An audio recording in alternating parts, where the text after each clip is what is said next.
Hello મિત્રો, તો આજે અમારા નવા વ્લોગમાં તમારું હાર્દિક સ્વાગત છે। તો મિત્રો, આજે આપણે બનાવીશું ભરેલા કારેલાનું શાક। મસાલાથી ભરપૂર ભરેલા કારેલાનું શાક સ્વાદમાં ખૂબ જ જોરદાર લાગે છે મિત્રો।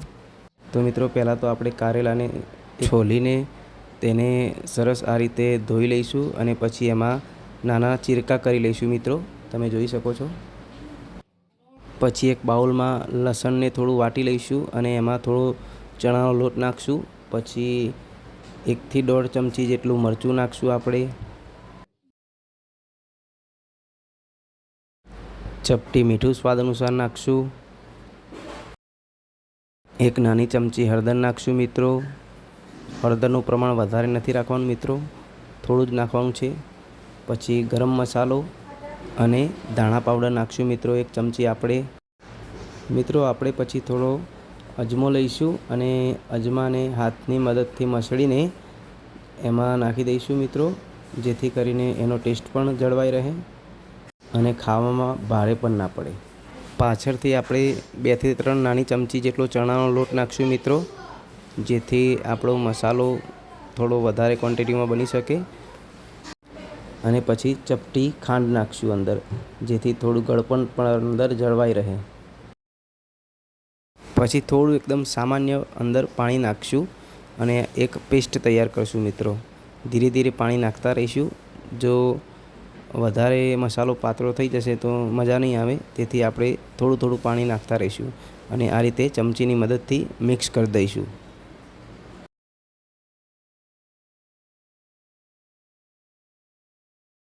ધીરે ધીરે મિક્સ કરતા રહીશું મિત્રો, જેથી કરીને ચણાના લોટના ગઠ્ઠા ના રહી જાય। મિત્રો, તમે જોઈ શકો છો આપણો મસાલો એકદમ મિક્સ થઈ ગયો છે। હવે મિત્રો, આપણે જે કારેલા સમારીને રાખ્યા હતા નાના નાના, એમાં આપણે હાથથી અથવા તો ચમચીની મદદથી આ રીતે મસાલો ભરી દઈશું। એક પછી એક દરેક કારેલામાં આ રીતે મસાલો ભરી દઈશું મિત્રો।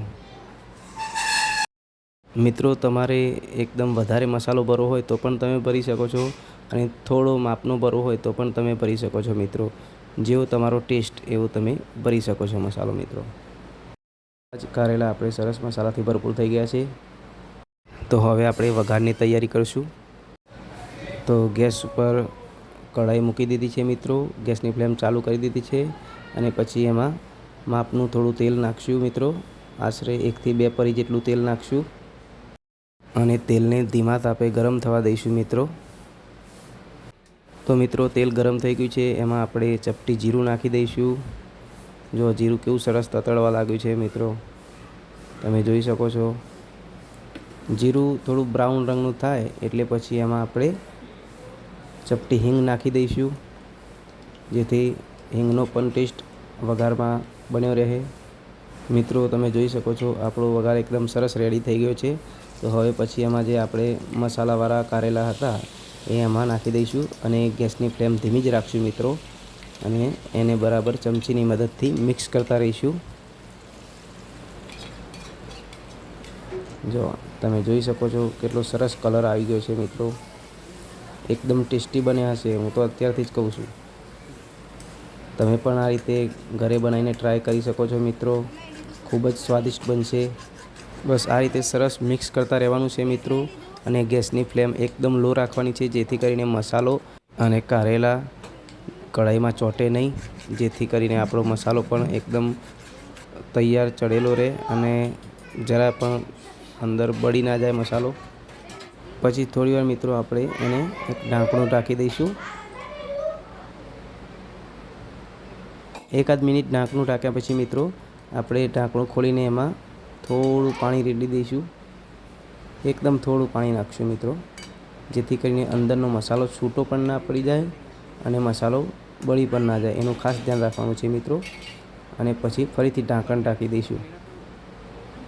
મિત્રો, આપણે વઘાર વખત થોડું જ પાણી નાખ્યું છે એટલે મસાલો બળે નહીં, એટલા માટે આપણે આ ઢાંકણની ઉપર 1 વાટકી જેટલું પાણી નાખશું મિત્રો અને ગેસની ફ્લેમ ધીમી રાખીને થોડી વાર માટે ચડવા દઈશું। મિત્રો, 5 મિનિટ થઈ ગઈ છે, તમે જોઈ શકો છો આપણું શાક કેટલું જોરદાર ચડી ગયું છે અને એનો કલર પણ કેટલો સુંદર આવ્યો છે, તમે જોઈ શકો છો મિત્રો। ખાવામાં ખૂબ જ ટેસ્ટી લાગશે મિત્રો, એકવાર તમે પણ આ રીતે બનાવી જોજો। તો આપણું ભરેલા કારેલાનું શાક રેડી થઈ ગયું છે. થેન્ક યુ મિત્રો. મળીએ બીજા બ્લોગમાં.